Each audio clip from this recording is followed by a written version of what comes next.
তো hello everyone, good morning, welcome back to my new blog. তোমরা সবাই কেমন আছো? আশা করছি তোমরা সবাই ভালো আছো, আমিও অনেক অনেক ভালো আছি। তো চলে এসেছি আবার একটু নতুন ব্লগের সাথে। তো আজকের ব্লগটা সকালে 6টার থেকে শুরু করছি। আর কি সুন্দর রৌদ্র করেছে আজকে। তো বন্ধুরা, আজকে তো শিবরাত্রি। তো আজকে রাত্রেবেলা পূজা হবে, যেহেতু 8টার সময় হচ্ছে চতুর্দশী লেগেছে, সে কারণে। তো আমি এখন সকালবেলায় উঠে পুরো বাড়ির কাজ শুরু হয়ে গেছে।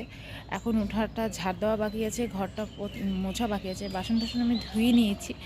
আর পুরো দিন আজকে পুজোর তৈরিটা করবো, শুধু একমাত্র আমিই করব। আর সবাই কালকে করবে, কেন মা আর দিদা হচ্ছে 1.5 দিন উপাস পড়েছে। আজকে সারাদিন সারা রাত যাবে, তারপরে কালকে পুরো সারা দিনটা যাবে। তো মায়ের শরীর খারাপ, ওষুধ খেতে হয়, আর দিদারও শরীর ভালো না, সে কারণে আমাকে একাই করবো, মানে আমি একাই করবো। আর বাড়ির যতজন আছে সবাই কালকে করবে। আর চলো তোমরা ব্লগটি দেখো। আই হোপ আজকের ব্লগটি তোমাদের ভালো লাগবে। যদি ভালো লাগে তাহলে অবশ্যই লাইক করে শেয়ার করো, আর আমার চ্যানেলটিকে প্লিজ সাবস্ক্রাইব করে দিও। এখন আমি যাচ্ছি, উঠোনটা ঝাঁট দিয়ে দিই। আর কি হচ্ছে তোমাদের সাথে সবই শেয়ার করবো। শিবরাত্রিতে আমাদের বাড়িতে তো বড় করেই পূজা হয়, এবার পুরোহিত ডাকবে না, বাড়িতেই করব। আর তোমাদের বাড়িতে কেমন করে পূজা হয় তোমরা অবশ্যই কমেন্টে বলো। তো বন্ধুরা, এখানে হচ্ছে ছান টান করে আমি চলে এসেছি এখন মন্দির ঘরে। তো এখন মন্দির ঘরটা পরিষ্কার করবো। আর পাশে গান বাজছে, সে কারণে আমি সাউন্ডটা মিউট করে দিয়েছি। তো এখানে দেখো আমি সব মন্দিরে কাপড়গুলো বের করে দিয়েছি, এগুলো সব ধুয়ে নিয়েছিলাম। তো এগুলো এখন লাগাবো, ধুয়ে শুকিয়ে নিয়েছি সকালবেলায়। তো এখন এগুলো সব লাগাবো কাপড়গুলো। আর এদিকে দেখো সব পিতলের বাসনগুলো ঠাকুরে যত লাগবে সব ধুয়ে নিয়েছি ভালো করে। আর ওদিকে মন্দিরও আমি পরিষ্কার করে নিয়েছি, মুছেও নিয়েছি। আর রৌদ্রটা দেখো কত সুন্দর করেছে। তো চলো এখন মন্দিরটা ভালো করে গুছিয়ে নেওয়া যাক, তারপরে আবার বাজারও যেতে হবে খরচা নেওয়ার জন্য। তো মন্দির গোছানোর পর চলে আসলাম এখন বাজারে। তো এখন আমি সব শিব পুজোর সব খরচাগুলো করে নিব। প্রথমেই বাজারে ঢুকে সবার প্রথমে আমি ফল কিনে নিলাম। দেন তারপরে চলে যাচ্ছি এখন দুধহাটিতে দুধ নেওয়ার জন্য। যেহেতু আমি রাত্রে পূজা করব, তো বিকালবেলা দুধহাটি বসে, সেখান থেকে আমি দুধটা নিয়ে নিব। তো নেওয়ার পর বাকি যত জিনিসগুলো আছে সেগুলোও কিনে নিব। তো এখানে দেখো আমরা চলে আসি দুধহাটিতে দুধ নেওয়ার জন্য। তো এখন দিদা নিচ্ছে। তো নেওয়ার পর তারপরে অল্প খরচা বাকি আছে, সেগুলো নিয়ে চলে যাবো বাড়িতে। তো বাজার থেকে আসার পর সাথে সাথে বসে পড়লাম হচ্ছে এখানে ফল আর সব পূজার পদ্ধতিগুলো রেডি করার জন্য। তো এখানেও আমি 5 রকম ফল রেখেছি আলাদা করে শিবলিঙ্গে দেওয়ার জন্য। আর সব কিছু এদিকে রেডি করে নিয়েছি। আর এদিকে থালের মধ্যে সব ফলগুলো কেটে কেটে রেখে দিয়েছি। আর ওখানে দিদা বসে আছে। আর ওখানে দেখো মা আর টুনি মিলে ওখানে সব মন্দিরগুলো গুছাচ্ছে। বাড়িতে তো সারাদিন আজকে কাজ করতে করতেই সময় গেছে, একটুকু সময় পাইনি তোমাদের সাথে কথা বলার। আর বাজার গেছিলাম, বাজার থেকে সম্পূর্ণ বাজার একাই করে নিয়ে এসেছি। আর উপাসে না একদম মাথাটা একদম টনটন করছে। আর নির্জল যেহেতু উপাস রেখেছি, সে কারণে তখন হচ্ছে 8:30 বাজবে, তখন পূজা আমাদের শুরু হবে। মানে তুমি 4টা প্রহর থাকে, 4টা প্রহরের মধ্যে পূজা করার চেষ্টা করছি। তো এইবার 4টা প্রহরেই আমি করব ভেবেছি। তো 4টা প্রহর থাকে, তো 4টা প্রহরেই আমি ভেবেছি করব। তো সারা রাত জাগরণ করব। আর হচ্ছে পুজোটা এখনই ফল টল সব কেটে নিয়েছি, 8:30টার সময় গিয়ে আমাদের ওখানে প্রহর হিসাবে তখন পুজোটা স্টার্ট করব। তো এখন মা ওখানে তো সব টুনি লাইটগুলো লাগাচ্ছে। তো টুনি লাইটগুলো ঠিক হচ্ছে না, তো আমি বাজার থেকে ফুলদান কিনে নিয়ে এসেছিলাম, তো সেগুলোই লাগাচ্ছে। তো আর এদিকে আমার ফল টল সব কাটা শেষই হয়ে গেছে। এখন মন্দিরে এগুলো সব গুছাই হচ্ছে রেডি হয়ে তারপরে পূজায় বসবো। এখন হয়তো 8:45 বাজে। চলো তাড়াতাড়ি করে নেওয়া যাক, 8:30টার মধ্যে আমাকে সম্পূর্ণ কমপ্লিট করতে হবে। তো বন্ধুরা, আমি রেডি হয়ে পড়ছি। এটা নর্মালি শাড়ি পরেছি, এখন করবো আমি পূজা। তো চলো, এখন তো ঘড়িতে 9:15 বাজে। তো এখন মন্দিরে পূজাটা স্টার্ট করব। তো চলো তোমার ব্লগটি দেখো। তো প্রথম প্রহরের আমার পূজা হয়ে গেছে এখানে। এখন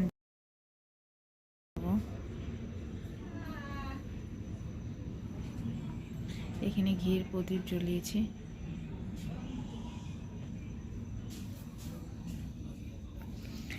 আর ঘি, মধু, দুধ, দই আর গঙ্গা জল। তো বন্ধুরা, প্রথম প্রহরের পুজোটা হয়ে গেছে। এখন 9:30 বাজে। আর 9:30টার ভিতরে আমি পুজোটা করে নিয়েছি। আর এখন এখানেই বসে আছি। এখন আমি এখানে মন্ত্র পড়বো আর জাপ করবো। আর পুরো রাতটাই আজকে জাগরণেই যাবে। আর ফার্স্ট পুজোটা আমার এখানে হয়ে গেছে। পুজোটা করে মনটা শান্তি লাগছে। আর সকাল থেকে তো বন্ধুরা, সকাল থেকে তো নির্জল উপবাস করে সকাল পুজোটা করে মনটা একদম হ্যাপি হয়ে গেছে। আজ তো সারা রাত জাগরণ করার আছে, মাথাটা একটু চিনচিন করতেছে, যেহেতু নির্জল উপবাস করেছি বলে। তা দেন এখন মা ওরা সবাই এখানে বসেছিল আর পুজোটা করছিলাম, তখন ভিডিও করতে পারিনি। আর কেন আজকে কোনো ক্যামেরা সেট আমি করিনি, মানে মোবাইলটা সেট করি, কোনো ভিডিও করতে পারিনি। যে সম্পূর্ণ পুজোটা হয়ে গেছে, তারপরে এখন বন্ধুদের সাথে কথা বলছি। এখন দ্বিতীয় প্রহর বাকি আছে, রাত্রে 3:30 অবধি আমার পূজা চলবে, সকালে 6:30 অবধি। তো চলো তোমরা ব্লগটি দেখো। কে হচ্ছে শিবরাত্রিতে রাত জাগুক কমেন্টে অবশ্যই বললো।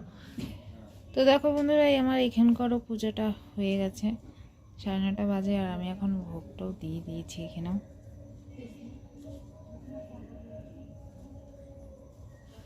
তো এখানে দেখো আমি দ্বিতীয় প্রহরের পূজার জন্য আমি এখানে বসে পড়েছি। তো প্রথমে তো জল দিয়ে অভিষেক করে পূজাটা করেছিলাম, আর এখন হচ্ছে দুধ দিয়ে করছি।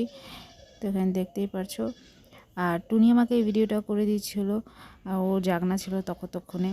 তারপরে তৃতীয় প্রহরের পুজোটা আমার তো রাত্রে 12টার পর হবে, তো সে কারণে তো দ্বিতীয় পুজোটা করে নিয়ে তারপরে একটু বসবো, তারপরে 12:30 বাজলে তখন হচ্ছে তৃতীয় প্রহরের পুজোটা স্টার্ট হবে।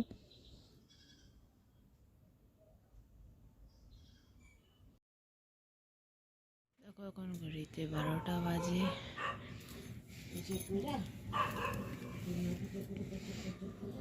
তো এখানে তৃতীয় প্রহরের পুজোটাও আমার হয়ে গেছে। তো এখন একবারে সকালে ভোরবেলা পুজো হবে 3:30টার পর, 6:30 অবধি কাছে। Good morning. এখন তো ঘড়িতে 5:30 বাজে, আর পুরোরা জাগরণ করেছে না, চোখের অবস্থা শেষ।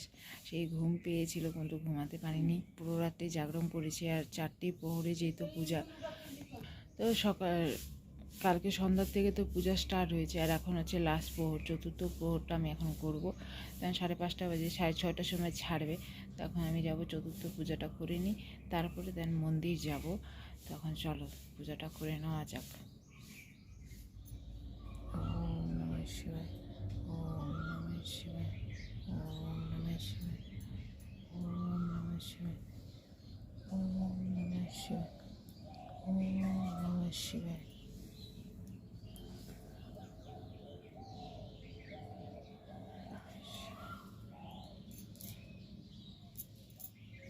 ओम नमः शिवाय, ओम नमः शिवाय, ओम नमः शिवाय, ओम नमः शिवाय, ओम नमः शिवाय, ओम नमः शिवाय।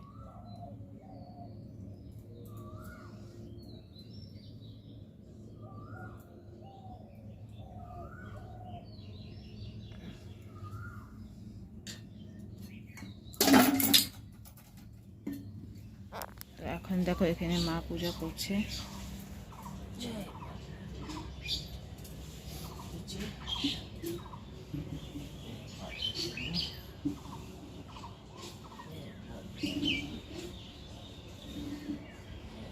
দেখো সকালবেলা আমার এখানেরও পুজোটা হয়ে গেছে। তো আজকে আমার 4টি প্রহরের পুজো আমার এখন কমপ্লিট হয়ে গেছে। এখন বাজে 6:15। বন্ধুরা, বাড়ির পুজো তো হয়ে গেছে, আর আমি হচ্ছে পরে নিয়েছি শাড়ি আর রেডি হয়ে গেছি। কমেন্ট অবশ্যই বলে কেমন লাগছি। আর এখন দেখো ঘড়িতে হচ্ছে 9টা বাজে, দেখতে পাচ্ছ তোমরা, 9টা বাজে। আর এখন আমি যাচ্ছি আর মা যাচ্ছে মন্দিরে। যেহেতু আমি হচ্ছে 4 প্রহরে পূজা করেছিলাম, তো সেই জন্য সকালবেলায় আমাকে মন্দিরে যাওয়া দরকার, তো সেই জন্য আমি মন্দিরে যাচ্ছি এখন। তারপরে রূপা টুনি ওদের সাথেও আবার যাব। তো এখন প্রথমে চলে যাচ্ছি, আমি নিজের পুজোটা আগে করে নিয়ে কমপ্লিটটা করি, কারণ আমি নির্জল উপবাস করছি। ওই মন্দিরে জল দিয়ে আসবো, তখনই আমি একটু জল খেতে পারবো, সে কারণে। তো চলো তোমরা ব্লগটি দেখো, মন্দিরে এখন যাচ্ছি। তো রেডি হয়ে আমি মনুমাকে ফোন করেছিলাম জিজ্ঞাসা করার জন্য আমি কেমন লাগছে। তো মনু বললো আমি খুব ভালো লাগছে। তারপরে কথা টথা বলার পর চলে আসলাম হচ্ছে বাজারের মন্দিরে। তো দেখো এখানে পূজা স্টার্ট হয়ে গেছে, কালকে রাত্রে এখানে পূজা হয়েছিল। তো এখানে সবার প্রথমে মা পূজা করছে, তারপরে আমি পূজা করব। তো মা এখানে পূজাটা স্টার্ট করে, আর এখানে অনেক ভিড় লাগা ছিল, পরপর এক একজন করছে, কে কার উপরে পড়বে এরকম। তো এখন সকালবেলা তাও একটু ভিড়টা ফাঁকা আছে, একটু পরে তো আরও পা রাখার জায়গা থাকবে না। আর আমি দেখো লাইনে দাঁড়িয়ে আছি যে কখন একটু ফাঁকা হোক আমিও পূজাটা করি। তবে দেন আমার পূজাটা এখানে কমপ্লিট হয়ে গেছে। যে ভিডিওটা করতে পারিনি, দেখতে পাচ্ছ সামনে এত ভিড়, আর মা হচ্ছে ভিডিও করে দিতে পারে না। সে কারণেই পূজাটা করে নিলাম। করে নিয়ে এখানে কালী মন্দির পাশে আছে, তো সেখানে চলে আসলাম কালী মন্দিরে পূজা করার জন্য। তো তার পাশেই হচ্ছে শিবলিঙ্গও রাখা আছে। তো মা প্রথমে কালী ঠাকুরকে পূজাটা করে নিচ্ছে, এখানে ধূপকাঠি মোম জ্বালিয়ে প্রণাম করছে ফুল আর বাতাসা দিয়ে। তো বন্ধুরা আবার রেডি সেডি হয়ে ফুল টুল লাগিয়ে বের হয়ে পড়েছি আবার মন্দিরের জন্য। এখনই বাড়ি আসলাম, শুধু একটু জলটাই খেয়েছি। আর এখন টুনি, আমি, নিতু, নানি আর হচ্ছে রূপা যাচ্ছি। রূপা হাইরোডে দাঁড়িয়ে আছি। চলো তোমরা ব্লগটি দেখে থাকো। আবার যাচ্ছি মন্দিরে। তো রেডি সেডি হয়ে আবার চলে আসলাম মন্দিরে রূপাকে নিয়ে। তো রূপা, টোকো, টুনি, দিদা আর নিতু এসেছিলো আর আমি। তো আবার আসলাম মন্দিরে। তো এখানে আমি টোকোকে পূজা করাচ্ছিলাম। সকালবেলা তো মা আর আমি এসেছিলাম একাই, আর তখন একটু ভিড় ছিল, আর এখন একটু ফাঁকা আছে, যেহেতু দুপুরবেলা হয়ে গেছে। তো এখন একটু মন্দিরটা ফাঁকা আছে। তো এখানে আমি বাবুকে নিয়ে পূজাটা করছি। তো রূপা প্রথমে পূজাটা করে নিয়েছে, আর রূপা আমাকে ভিডিওটা করে দিচ্ছিল। তো আমি দেখো এখানে বাবুকে নিয়ে দুধ ঢালছি, আর বাবু বলছে আমাকে দেখা যাচ্ছে। তো এখানে সামনে হচ্ছে মোম আর ধূপকাঠি জ্বালানো ছিল, তো বাবু ভয় পাচ্ছিল যে আমাকে লেগে যাবে বলে। তো সে কারণে আমি ওর হাতটা ধরে ধরে পূজাটা করিয়ে দিচ্ছি, দেখতেই পাচ্ছ। আর এইবার আমার কপাল খুবই ভালো। আমি কোনো বার একবারই আসতে আমাদের খুব কষ্ট হয়ে যায় মন্দিরে, সময় পাওয়া যায় না যখন বাড়িতে হচ্ছে বড় করে যখন পূজা হয়। তো এইবার তো বাড়িতে পুরোহিত আসেনি, ছোট করেই নিজেই করেছিলাম। তো এবার আমি 2বার মন্দিরে আসলাম। তো আজকের পুরো দিনের পূজাটা আমাদের কমপ্লিট হয়ে গেলো কালকের থেকে আজকে পর্যন্ত। এখন বাড়ি গিয়ে আমরা উপাসটা ভাঙবো, আর এখান থেকে একটা হচ্ছে কুলবড়িটা নিয়ে নিলাম। তো তারপরে আজকের ব্লগটি আমরা এখানেই শেষ করছি। আশা করছি আজকের ব্লগটি তোমাদের ভালো লাগবে। যদি ভালো লাগে তাহলে অবশ্যই লাইক করো, শেয়ার করো, আর আমার চ্যানেলটিকে প্লিজ সাবস্ক্রাইব করে দিও। আর কমেন্ট করে অবশ্যই বলো আজকের ভিডিওটা তোমাদের কেমন লাগছে, আর তোমাদের শিবরাত্রিটা কেমন গেল অবশ্যই কমেন্ট করে বলো। আর তোমাদের সাথে কিছু ফটো শেয়ার করছি, ফটোগুলো কেমন হয়েছে কমেন্টে অবশ্যই বলো। ওকে টাটা, বাই বাই। কালকে আবার দেখা হবে একটি নতুন ব্লগের সাথে। টাটা।